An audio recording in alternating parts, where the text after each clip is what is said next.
tubahaye ikaze mu kiganiro cya none muri kumwe n'umuherekeza wanyu mu burezi ndetse no mu burere Kayiranga Eustache.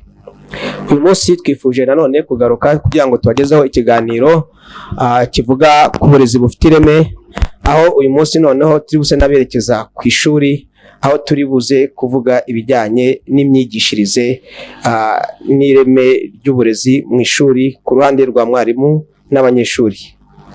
Mukurikire ikiganiro cy'uyu munsi twagihaye insanganyamatsiko igira iti ibintu byafasha umwarimu kuzahura ubushobozi bw'abanyeshuri bafite intege nke mu isomo rye bagatangira gutsinda bidasanzwe.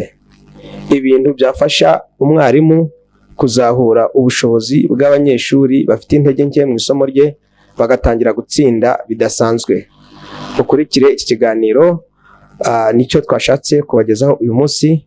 Aha kandi murakaza neza muri Sound Mind Company Limited, aho dushobora kukwigisha indimi mu gihe gitoya ukahavura intyoza mu kuvuga ndetse no mu kwandika, aho tubigisha Icyongereza, Igifaransa, Igiswahili, Ikinyarwanda, kandi tukaba dushobora no kukwigishiriza ku mirongo y'itumanaho, aho dushobora no kukwigishiriza online ibyo mukunze kwita ku mbuga nkoranyambaga. Kandi ikindi nk'uko twabibabwiye, tukaba tubafitiye ibitabo bisobanuye muri izo ndimi zose, aho dufite igitabo cy'Icyongereza gisobanuye mu Kinyarwanda, igitabo cy'Igifaransa gisobanuye mu Kinyarwanda, igitabo cy'Igiswahili gisobanuye mu Kinyarwanda, ibitabo by'abana b'incuke ndetse n'ibitabo mfashanyigisho. Dukora ihinduranyandiko n'ubusemuzi, harimo impamyabumenyi, indangamanota, amasezerano, ibitabo n'ibiganiro, byose tukabihindura mu rurimi wifuza. Dukosora ibitabo tukanabimurika, tugukosorera igitabo tukagishyira ku rwego mpuzamahanga. Dutanga inama za kinyamwuga ku burezi bufite ireme n'imirerere myiza y'abana. Murakaza neza muri Sound Mind Company Limited, aho dukorera Kigali Kimironko. Ukeneye ibindi bisobanuro wahamagara 0788 769225 0788 Murakaza neza muri Isanga. twongeye kubaha ikaze hano ku muyoboro Success Mentor, umuyoboro mukurikiraniraho ibiganiro bivuga ku burezi bufite ireme n'imirerere iboneye, ndetse mukanakurikira amasomo y'indimi zitandukanye. Turabishimira cyane mwebwe rero mudahwema guhora mudukurikira, mutugezaho ibitekerezo, mutwereka ko mwakurikira ibiganiro tuba twashyizeho kandi mubyishimira, kandi mudusaba n'ibindi twabagezaho. Tubahaye ikaze mu kiganiro cya none muri kumwe n'umuherekeza wanyu mu burezi ndetse no mu burere Kayiranga Eustache. Uyu munsi twifuje nanone kugaruka kugira ngo tubagezeho ikiganiro kivuga ku burezi bufite ireme, aho uyu munsi noneho turi buse naberekeza ku ishuri, aho turi buze kuvuga ibijyanye n'imyigishirize n'ireme ry'uburezi mu ishuri ku ruhande rwa mwarimu n'abanyeshuri. Mukurikire ikiganiro cy'uyu munsi twagihaye insanganyamatsiko igira iti ibintu byafasha umwarimu kuzahura ubushobozi bw'abanyeshuri bafite intege nke mu isomo rye bagatangira gutsinda bidasanzwe. Ibintu byafasha umwarimu kuzahura ubushobozi bw'abanyeshuri bafite intege nke mu isomo rye bagatangira gutsinda bidasanzwe. Mukurikire iki kiganiro nicyo twashatse kubagezaho uyu munsi. Aha kandi muri iki kiganiro turi bubonereho n'umwanya wo gusubiza umukunzi wacu witwa Turamuke Seraphine, watugejejeho igitekerezo agira ati muzatubwire icyo umuntu yakora kugira ngo abanyeshuri bose babashe gutsinda isomo rye nk'umurezi. Turibaza ko uyu ari umwarimukazi. Uyu ni umwanya mwiza rero wo kugira ngo ari buze kubona igisubizo cyangwa se aze kubona umuti w'icyo kibazo afite. Twinjiye mu kiganiro, ndibuka umunsi umwe nari mu ishuri nka mwarimu, hanyuma mfata umunyeshuri umwe mushyira imbere ku kibaho ngo ajye gukora ikibazo kijyanye n'isomo twarimo twiga. Umunyeshuri yagiye ku kibaho arakora, ukabona ntazi ibyo ari byo, kandi mu byagaragaraga icyo kibazo yakoraga cyari ikibazo cyoroheje cyane ku rwego rwo hasi umunyeshuri wese yashoboraga kuba yakora. Nuko rero umunyeshuri ngahagere bose ukabona ameze nk'umuntu mushyashya utanazi ibyo twiga. Ngerageza kumuyobora ku buryo yabasha kwikorera icyo kibazo ubwe, mbona ntarimo kubigeraho, hanyuma musaba gusubira mu mwanya we akareba ikaye y'inshamake icyo muzi nka note, kugira ngo arebemo abashe kubona inzira y'igisubizo y'icyo kibazo abone uko yagikora.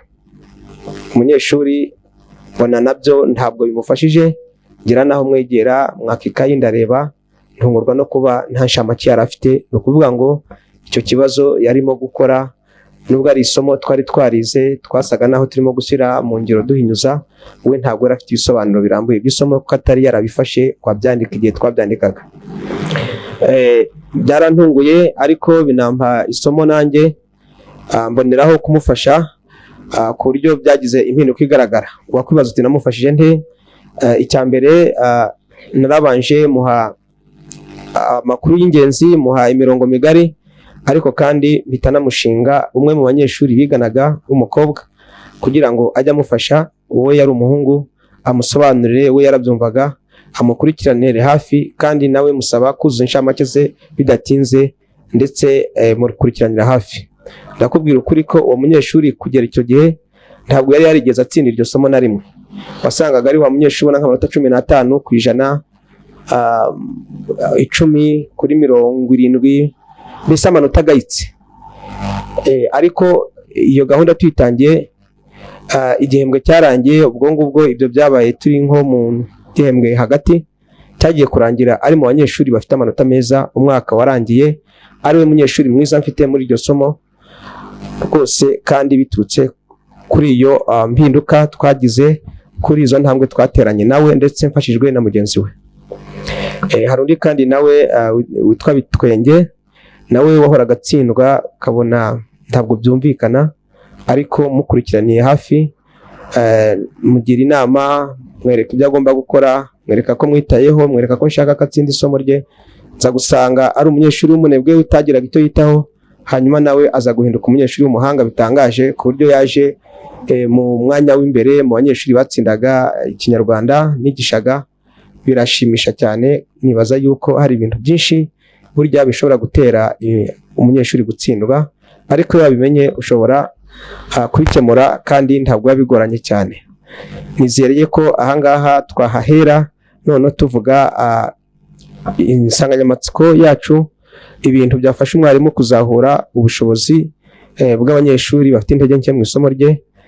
Ngira ngo tunasubize ikibazo cya Turamuke Serafine, dushingiye kuri ubwo buhamya, kuri iyo nkuru y'ubuhamya maze kubagezaho, inkuru y'ubuhamya igaragaramo abana babiri batandukanye batsindwaga bakaza gutsinda mu bisiko byagenze. Serafine rero Turamuke, wowe watubajije icyo umwarimu yakora kugira ngo abanyeshuri be batsinde isomo ryose, bose baritsinde.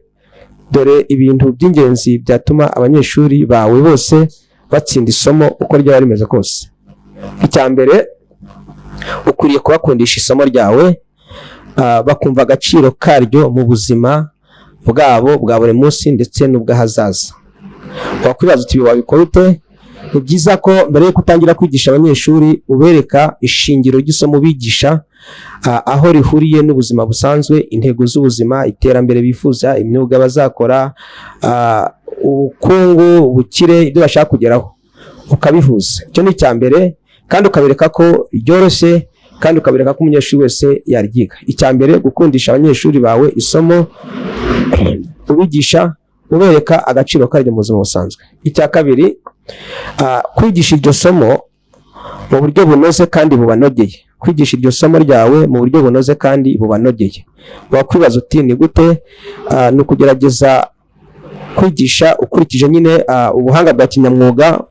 Nk'umwarimu kazi wize uburezi, hari uburyo bwihariye bugaragazwa abarimu bigishamo, ugomba gukurikiza izo ntambwe zose, ariko by'umwihariko ukita ku mwihariko w'abanyeshuri bawe, ariho twavuze ubanogeye, kuko abanyeshuri bose ntibashobora gufashwa n'uburyo bumwe. Ni ngombwa ko umenya abanyeshuri bawe, hanyuma isomo ryawe ukaritanga mu murongo no mu buryo bashobora kurikurikira neza bakaryishimira kandi bakabasha kugera ku ntego. Ibijyanye n'uburyo bwihariye tuzabigira ikiganiro cyihariye, ariko ni ngombwa ko niba warize uburezi wumva icyo mvuga, kuryigisha mu buryo bunoze kandi bunogeye. Ndavuga uburyo bwa kinyamwuga kandi bujyanye n'urwego n'ibyo abanyeshuri bawe bakeneye. Cya gatatu, gukurikirana abanyeshuri bawe bose ukagerageza gutahura abafite ingorane zihariye ndetse n'ishingiro ryazo, icyo zishingiyeho kizitera, kugira ngo ubahe ubufasha bwihariye. Niba wakoresheje isuzuma ikizamini mu banyeshuri tuvuge 35, 30 bagatsinda, 5 bagatsindwa, ukwiriye kwibaza ku kibano 5 batsinzwe kandi barize kimwe n'abandi, ukabegera ukabaganiriza ukamenya impamvu. Ese ni isomo badakunze? Ese ni ibibazo bagize mu masomo ya mbere y'iryo somo mu myaka ibanziriza? Ese ni ibibazo by'ubuzima busanzwe, ni akamenyero gakeya, ni ukurangara n'ibindi. Hanyuma ukabasha kubona umuti wavugutira icyo kibazo, harimo kubiyegerereza, harimo kubashishikariza kwitabira isomo, kubereka agaciro karyo, kubereka iby'ibanze bashobora guheraho babasha gukurikira no kujyana n'abandi. Hanyuma ikindi cya gatatu ukuriye gukora, ngira ngo ni icya kane ukuriye gukora, ni ukugerageza gushaka umunyeshuri cyangwa abanyeshuri bashoboye b'abahanga muri iryo somo ryawe, ukabashinga babandi bafite intege nkeya. Yego, gushaka abanyeshuri bafite intege nkeya ukareba abahanga ukabashinga, bakabakurikirana, hanyuma bakajya babafasha, kuko byorohera umunyeshuri gukurikira inama za mugenzi we, gukurikira ibisobanuro bya mugenzi we, kuruta ukakurikira ibya mwarimu, cyane cyane nk'ubu ufite ingorane, kuko banabana igihe kinini, bashobora kubana mu gihe cy'akaruhuko akamubwira akantu kamufasha, hanyuma no mu buzima busanzwe iyo baganira, iyo bakina, akabihuza n'ibyo babamo, ugasanga arabyumvise kurushaho n'ingero yamuha zijyanye n'urwego rwabo. Abanyeshuri rero byagaragaye ko ari ikiraro cyiza kigera kuri bagenzi babo, igihe ushaka ko umunyeshuri hasi azamuka akagera ku rwego rw'abandi. Ufite umunyeshuri w'umuhanga cyangwa benshi, uhitamo abashobora gufasha abandi, kuko hari ababa ari abahanga ariko batashobora gufasha abandi, no kureba ubushake bwabo. Icyo ni ikintu cy'ingenzi. Hanyuma icyanyuma ni ukureba nanone igihe wigisha iryo somo abanyeshuri, ukabaha uruhare runini mu isomo ryawe, ukabaha amahirwe yo kwigaragaza, kugira uruhare, ukababaza, ukabaha ibyo bakora, hanyuma bakabona yuko koko ubitayeho, ndetse byanaba ngombwa nawe ukajya ubakurikirana, ukareba bagenzi babo uko babafasha. Ibi ni byo by'ingenzi byagufasha Mukeshimana kugira ngo abanyeshuri bawe babashe gutsinda isomo bose. Cya mbere twakubwiye kuri bakundisha, kabiri kuryigisha mu buryo bunoze kandi bubanogeye, gatatu gutahura ibi bibazo bafite n'ishingiro ryabyo, ukabaha ubufasha bwihariye birumvikana, hanyuma kubashakira bagenzi babo ubashinga bashoboye, kugira ngo babakunganire, babasobanurire kandi babiteho, ukabaha ububasha kandi ukabakurikirana. Icyanyuma ni ukubakurikirana ndetse no kubaha amahirwe yihariye y'inyongera mu isomo ryawe, ukababaza, ukabashishikariza gusubiza, gutanga ibitekerezo, ukabatinyura, kandi ukajya ushima intambwe yewe nubwo yaba ari ntoya bagenda batera, ukurikije uko bagenda bazamuka mu isomo. Ibi rero nubikurikiza bizagufasha, bikaba ari nabyo shingiro ry'ikiganiro cyacu cy'uyu munsi. Dushaka gutsindagira tugaruka ku nsanganyamatsiko bwite. Umwarimu wese wabikora yashobora kuzamura abanyeshuri bafite intege nkeya badatsinda mu isomo rye, kubera ko ibi ngibi ni ibintu bigenda bifasha nk'uko twabishingiye ku buhamya. Umwarimu kugira ngo ashobore gukurikirana abanyeshuri batsindwa bakabasha kuzamuka, ari naho ya ntego izagerwaho yo kugira ngo abanyeshuri bose batsinde isomo. Icya mbere ni ukwigisha abanyeshuri, ariko akagira ijisho rireba buri munyeshuri ku giti cye. Aha turavuga mbere na mbere mwarimu agomba kwigisha ishuri, ariko agakurikirana buri munyeshuri ku giti cye, akamenya ibibazo byihariye afite, kugira ngo amubone n'uburyo yamufasha. Gukurikirana no kwita ku munyeshuri ku giti cye, ukigisha ishuri, ariko ukaza no kureba abana barangaye, basinzira, babandi baba bacitse intege, bakunda gutsindwa, ukabaganiriza, ukabaza ibibazo, ukabaza uko babyumva, ukamenya ingorane zabo, ukaza kubafasha. Ikindi cya kabiri cyagufasha kugira ngo uzahure abanyeshuri bafite intege nkeya muri rusange, ni ukubasha kubashinga bagenzi babo, twari twabivuze, babandi ubona ko ari abahanga, ndetse nabo ababa bagize amahirwe arushijeho yo kugira ngo bya bindi bazi bamenye babisangiza bagenzi babo, cyane cyane ko iyo umunyeshuri akoresha ubumenyi azi abusangiza abandi, yigisha arushaho gucengerwa n'ibyo azi akabimenya kurushaho kandi ntabyibagirwe.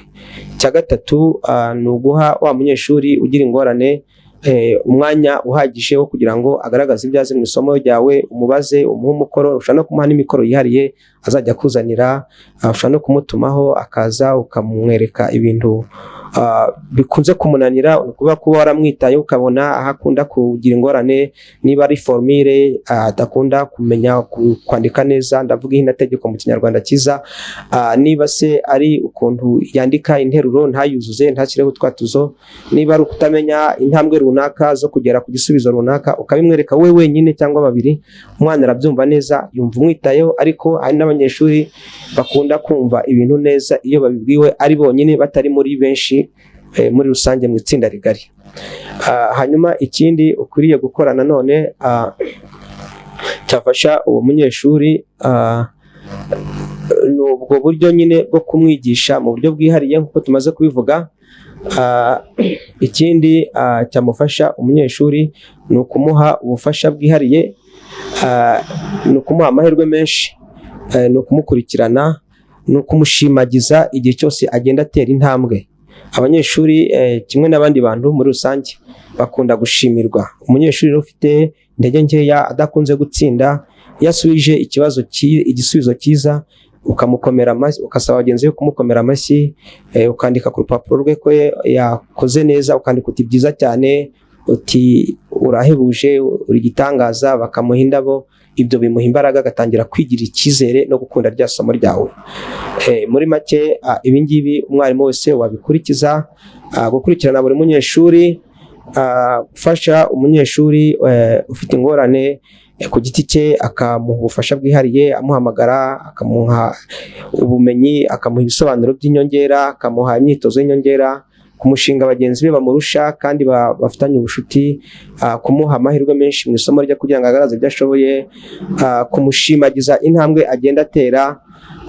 Ibi byose bishobora kumufasha gutuma ba banyeshuri bose na ba bandi bari bafite intege nkeya bitinyaga bagira icyizere, bakunda isomo, bamukunda, bakabasha gutsinda kandi ugasanga bitanze umusaruro.